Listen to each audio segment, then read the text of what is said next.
안녕하십니까. 자, 그래서 우리가 지난 시간에 1번서부터 10번을 봤고, 오늘서부터는 111번서부터 120번까지 또 10문제를 잽싸게 풀어보도록 하죠.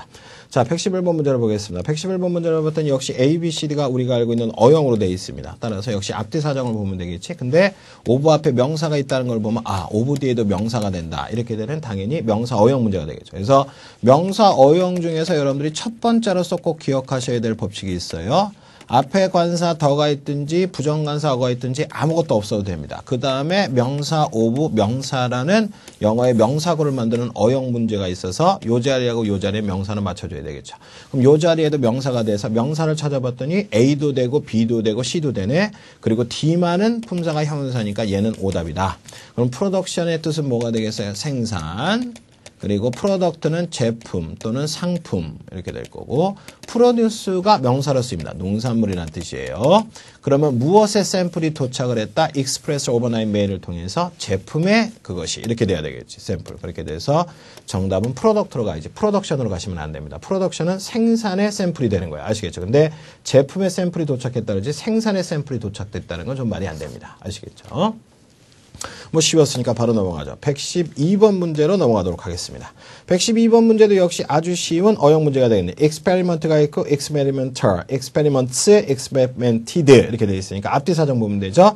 앞에 전치사 as가 있어요. 그리고 우리가 알고 있는 관사 어에 따라서 명사가 있지. 그럼 명사 앞에는 누가? 형용사가 꾸며줘야 되겠지. 그래서 이거는 형용사 어형이 돼서 우리가 알고 있는 기본적인 품사다율법이죠. 관사가 있으면 부사가 있고 형용사가 있고 명사가 있어야 돼.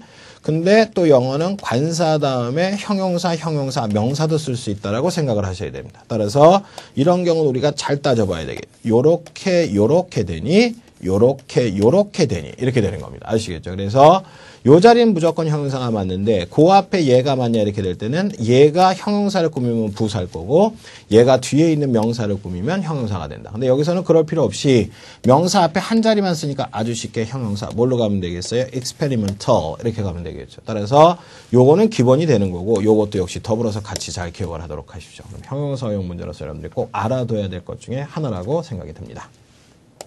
자, 그런 다음에 제가 또 하나 부사의 어형을 또 집어넣네요. 그래서 보시는 것처럼 비동사가 있고 형용사가 있다. 따라서 가운데는 누가 들어가야 돼? 부사가 들어가서 꾸며준다. 그래서 요거는 부사 어형 중에 근래에 가장 많이 나오니까 알아두시면 좋습니다. 비동사를 앞에 두고 형용사나 동사의 ing나 동사의 pp가 있어. 그래서 요 자리가 비어서 품사를 써라. 물론 요 뒤에는 명사가 들어갈 수도 있는데 일반적으로 여러분들한테 명사 쓰는 문제는 아까 전에 있는 관부형명을 잘 물어보지 이런 경우에는 잘 물어보지는 않습니다. 아시겠죠? 따라서 요 자리에는 두 개 다 부사가 들어가서 요렇게 그리고 요렇게 꾸며준다. 이렇게 되겠죠. 근데 말씀드린 것처럼 요런 유형이 가장 오해를 받을 수 없는 유형이기 때문에 왜? 비동사하고 형용사 사이엔 부사밖에 안 된다는 걸 확실히 가르쳐 줄 수 있는 유형이기 때문에 요런 유형이 어떻게 보면 시험 문제에 제일 많이 나옵니다. 역시 해석할 필요 없이 부사 largely를 써주시면 쉽게 정답이 된다. 이렇게 되는 거겠죠. 뭐 그래서 113번까지 아주 술술 나갔을 거라고 생각이 듭니다. 자, 이제 그 다음 114번으로 가죠.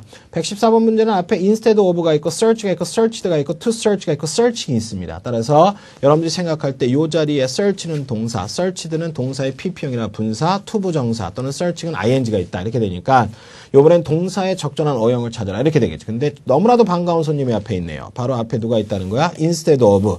그럼 무엇을 대신해서라는 뜻의 얘는 instead of는 전치사잖아. 그럼 전치사는 항상 우리가 알다시피 명사가 와야 돼. 근데 아무리 뒤지고 봤더니 search는 명사라고 생각하는 사람들이 있는데 뭐뭐에 대한 찾기 탐색을 할 땐 일반적으로 가산명사 취급을 많이 해서 앞에 어나 더나 또는 복수형을 써주는 걸 원칙으로 하는 게 기본적인 search의 유형이고 토익의 유형입니다. 아시겠죠? 따라서 여러분들이 명사를 써버리네 이렇게 되면 관사가 있든지 복수형이 돼야 되는데 그 두 개가 다 만족을 안 하니까 얘는 쓸 수가 없겠죠. 따라서 걔는 빠져버리고 searched는 갑자기 전치사 다음에 pp형은 못 쓰죠. 전치사 다음에 투부정사는 안 되죠. 그러면은 내가 취할 수 있는 마지막 선택권은 searching이 되겠죠. 그럼 searching은 동사의 ing, 동명사라고 보시면 되는 겁니다. 아시겠죠? 그렇게 돼서 이처럼 여러분들이 보는 것처럼 앞에 전치사 다음에 얘는 자동사의 역할이지만 어쨌든 동명사가 들어가고 그 다음에 문장을 이어갔다. 이렇게 생각하시면 되겠지. 그래서 동명사 유형 정답은 D번 searching을 써주시면 된다. 이렇게 되는 겁니다.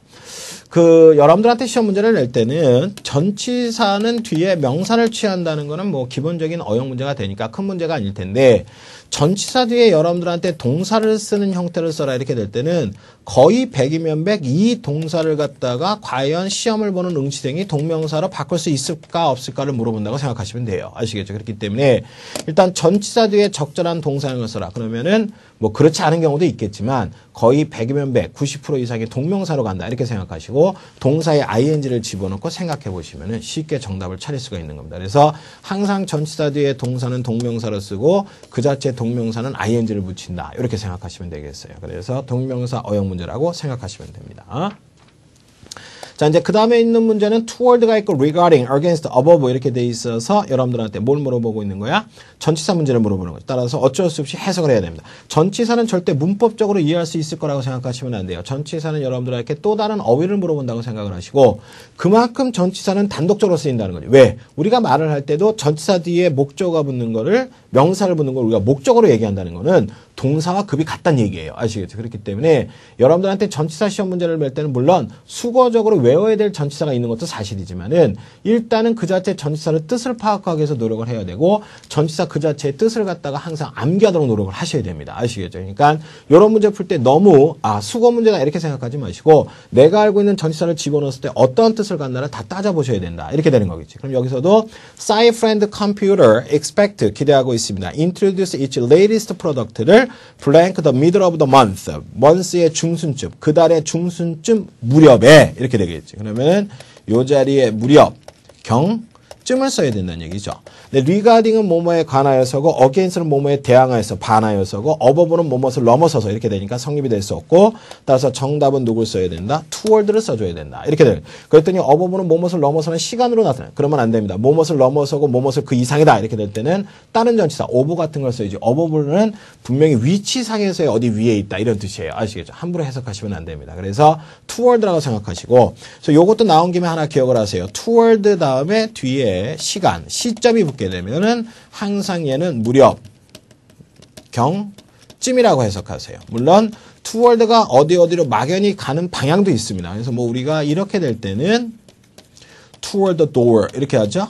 그렇게 되면은 문 쪽으로 이런 뜻이에요. 아시겠죠? 그래서 방향을 나타낼 때도 있는데 이처럼 뒤에 시간, 특히 시점이 나타나게 되면 toward는 이런 뜻으로 많이 쓰인다. 이렇게 생각하시면 훨씬 여러분들이 문제 풀 때 편할 거고 그 당시에 나왔을 때도 많은 학생들이 틀렸으니까 이런 문제 잘 기억하고 계시면 좋습니다. 자, 116번으로 가도록 하죠. 역시 A, B, C, D가 receive란 단어로 장난을 쳐놨어요. receive, receiving, received, receives. 따라서 이 자리에 동사가 맞냐, 분사가 맞냐가 최우선적으로 여러분들이 따져야 할 문제가 되겠죠. 그러면 아주 보기 좋게 any submission, 주어가 있고 will be 동사가 있으니까 이 자리에 들어가야 될 건 절대 누구는 안 돼. 동사는 안 되겠지. 따라서 일단은 receive란 동사 빠져버리고 뒤에 목적 없이 전체니까 received는 분사로 쓰일 수 있겠네. 얘도 역시 빠져버려야 된다. 이렇게 되겠죠. 그러면 정답은 둘 중에 하나인데 아까 얘기했었죠. 명사 다음에 삼형식 동사는 이렇게 오고 이렇게 온다라고 가정했을 때 얘는 목적어고 얘는 전치사고 그랬잖아. 그죠? 그럼 여기 지금 뒤에 보시는 것처럼 전치사고 뭐가 있어? after due date가 있으니까 나는 PP로 갈래. 이렇게 생각해야 되겠죠. 따라서 정답을 C번으로 봐야 된다. received는 그 자체가 동사의 과거형도 되고 분사도 되는데 여기서 보는 것처럼 얘가 만약에 동사의 과거형이었다면 뒤에 목적어를 가져야 돼. 왜? 삼형식 동사가 능동형의 폼이니까. 그러나 뒤에 목적어가 없어. 전치사고가 있어. 그런 걔는 분명 과거 분사가 될 것이다. 이렇게 생각하시고 여러분들이 보시면 되는 거겠죠. 그래서 여기서도 요게 바로 쿨루가 되고 얘가 동사라는 걸 받으시면은 아주 쉽게 분사가 돼서 꾸며주는 거라. 즉 after due date 이후에 보내어진 그 어떠한 제출물들은 진행될 것이에요. December 5th week 동안 진행될 것이다. 이렇게 해석이 되겠죠. 따라서 분사형의 문제 요것만 알면 쉽게 풀었습니다. 다시 한번 잘 기억하고 계십시오. 자, 이제 그 다음 문제로 넘어가도록 하죠. 117번 문제. add가 맞냐, added가 맞냐, as가 맞냐, will add가 맞냐. 그럼 동사를 먼저 찾아봐야 되겠지. 딱 봤더니 여기 앞에 문장에 누가 있어? 주어가 있어요. 얘가 부사입니다. 블랭크가 돼 있고 some 다음에 interesting features가 와 있네. 목적어니까 동사 자리가 필요하다. 이렇게 되는 거지. 따라서 동사를 쓰는데 앞에 컴퓨터는 3인칭이니까 C가 맞을래. added 과거형이 맞을래. 미래가 맞을래. 근데 우리의 구세주와 같은 recent란 부사가 있어요. 여러분도 알다시피 recent하고 lately는 우리의 뜻이 뜻이 뭐가 되는 거야? 최근에 이런 뜻이 되겠죠. 요거는 우리나라 말하고 미국 말과 똑같이 딱 합을 이룹니다. 즉 우리나라 말로도 최근에 한다, 최근에 했다, 최근에 할 것이다가 있으면은 최근에 했다가 되는 거지 절대 한다나 할 것이다는 성립이 안 되는 거지. 다시 말해서 우리가 알고 있는 이 두 명의 부사는 시제를 나타낸다는 거야. 그것도 어떠한 시제? 항상 과거나 또는 어떠한 시제? 현재 완료 시제를 나타낼 거라는 거지.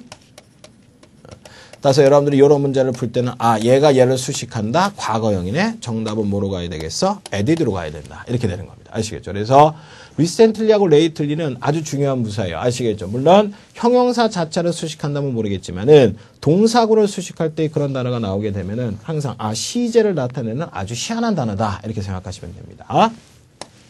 자, 118번으로 넘어가도록 하죠. 118번 문제는 뒤에 the company requires staff at all levels to make the highest commitment 하면서 문장이 완벽한 상태에서 to가 있고 이 자리에 여러분들한테 뭘 쓰래? 동사를 쓰라는 거니까 이만큼이 문장이 완벽한 상태에서 들어간 to 부정사의 무슨 용법? 부사적인 용법이라는 거지. 따라서 이 자리에 내가 확실히 동사를 써야 된다는 건 알았단 말이야. 그래서 해석을 하려고 봤더니 희한하게 여기 뒤에 목적어가 있는데 PP 있네. 다시 말해서 우리가 흔히 말하는 목적어, 목적격 보호의 관계를 갖는 거니까 이 자리에 들어가야 될 거는 투부정사 중에서 몇 형식 동사가 투부정사가 돼야 된다는 거야? 요렇게 받는 몇 형식, 5형식이 필요하다는 걸 알 수 있다. 이렇게 되는 거죠. 그러니까 아무런 문제도 아니겠지만 여러분들한테 묻고자 하는 건 준동사는 동사의 성격을 그대로 지니고 가고 있으니까 너네들이 알고 있는 5형식 동사가 준동사가 됐다면 걔는 목적어하고 목적격 보호를 역시 갖추고 있어야 된다는 게 바로 여기서의 시험 문제의 포인트가 되는 겁니다. 따라서 여기는 요거 두 개를 본 다음에 요 자리는 내가 5형식 동사라고 해야지 해석해서 풀면 안 돼요. bring은 3형식이나 4형식, help는 5형식 이 되는 준사역 동사인데 뒤에 목적어를 받고 그 다음에 동사 원형이나 투부정사를 받는 5형식 구조예요. 근데 지금 이 자리에 PP가 왔기 때문에 얘는 애시당초 틀린다. 프로모트는 5형식으로 쓰이질 않습니다. 거의 아시겠죠? 그렇기 때문에 여러분들이 정답이 되는 건 keep으로 가서 정답을 요걸 쓰게 되면은 to keep 목적어 목적격 보호가 하기 위해서 더 컴퍼니는 모든 스텝들, 모든 수절에 있는 스텝들에게 최고의 헌신이나 노력하기를 원한다. 이렇게 해석이 되는 거겠죠. 그래서 정답을 keep으로 본다. 이렇게 되는 거겠지. 근데 요 다음에도 여러분들한테 동사 형식 얘기가 나오긴 하지만은 동사 형식 문제 푸는 거는 그렇게 쉽게 생각하시면 안 됩니다. 아시겠죠? 항상 이 동사가 몇 형식인가를 따져보면서 봐야 되는 나름대로의 노력과 시간이 필요한 문제예요. 아시겠죠? 그러니까 푸실 때 항상 유념하시고 이 자리가 5형식 동사 자리라는 거 요걸 통해서 판단한다는 거 잊지 마시길 바랍니다. 자, 119번으로 가죠. 그래서 the rates of Westport Hotel are blank to the room availability and may change without notice. 사전에 통보 없이 아마도 바뀔 수가 있습니다. 그리고 room availability, 즉 룸의 이용성에 따라서 영향을 받기 쉽고 그에 따라서 변할 수 있다. 이렇게 된다는 거죠. 어디? 이 호텔에서의 요금은 이렇게 되는 겁니다. 따라서 요 자리에 해석을 하려고 봤더니 좀 어려운 수거죠. 바로 수거 문제. 요만큼이 수거가 된다는 거야. 서브젝트를 써줘야 된다. 이렇게 돼야 되겠죠. 그래서 항상 머릿속에 기억하세요. be subject to라는 영어는 to 이하의 뭐뭇에 영향을 받다. 또는 뭐뭐에 따라서 변하기 쉽다. 이렇게 되는 거예요. 그래서 수거. 좀 어려운 겁니다. 아주 많이 보지 않고 옛날에 주로 나왔던 건데 제가 요즘에 와서 토익 시험을 보다 보니까 옛날에 나오던 토익이나 어휘나 문법이 다시 한번 꼭 나오고 있습니다. 아시겠죠? 그래서 요것도 선생님 생각에는 내년 중 상반기 안에 분명히 한 번은 나올 거라고 생각이 들어요. 아시겠죠? 그래서 be subject to 꼭 기억하세요. 뭐뭐에 영향을 받다, 뭐뭐를 변하기 쉽다. 이렇게 되는 거겠죠. 그래서 수거 문제였으니까 외우신 분은 쉽게 풀 수 있었을 겁니다.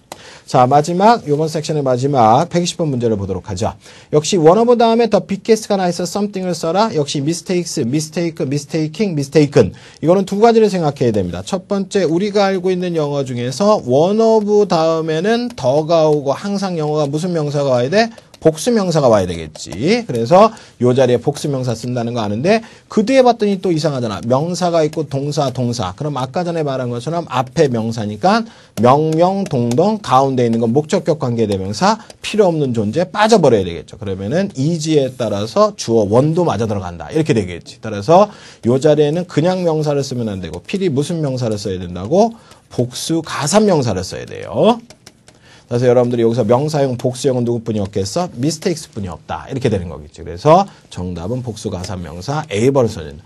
그래서 다시 한번 말씀드리지만 one of 다음에 복수명사 된다는 거 잊지 마시고 몇 가지 여러분들한테 요거에 따라서 한두 가지 더 말씀을 드리면 여러분들이 가끔 헷갈려하는 게 바로 each입니다. 아시겠죠? 그래서 each of the 복수명사예요. 그런 다음에 단수동사 기억하시고 그 다음에 세 번째 또 하나 여러분들한테 강조하는데 various란 단어나 또는 numerous 이런 단어들은 항상 뒤에 복수 가산명사가 붙어야 됩니다. 뿐만 아니라 무슨 명사? 불가산명사도 붙을 수 있어요. 단 얘는 무슨 명사만 못 받아? 단수 가산명사는 받지 못합니다. 아시겠죠? 그래서 절대 헷갈리지 마십시오. 이런 것들 가끔가다 헷갈려 하시는데 various 좀 더 자세히 쓸까요? 여기 좀 스펠링이 이상하네요. 그래서 이렇게 various라고 쓰시면 되겠죠. 그래서 요 단어하고 요 단어는 복수가산명사, 불가산명사, each of 복수명사, 단수동사, one of 다음에 복수명사 이렇게 된다는 거. 그래서 이런 것들이 근래에 와서 많이 나오는 형태가 되니까 요 점도 잘 기억하시면 되겠습니다. 자, 그래서 여기까지 여러분들하고 같이 111번서부터 120번의 10문제를 봤습니다. 이런 문제들 몇 가지 사항들 꼭 기억하시고요. 아까 전에 말했던 명사의 복수명사를 뭘 쓰냐 이런 것들하고 아까 전에 봤던 과거분사 얘기 이런 것들은 단편적으로 여러분들이 알고만 있어도 쉽게 정답을 찾을 수 있는 거니까 집에서 꼭 복습하시고 암기하시길 바라겠습니다. 자, 그러면은 다음번 121번서부터 130번까지의 풀이를 그때 보도록 하겠습니다. 수고하셨습니다.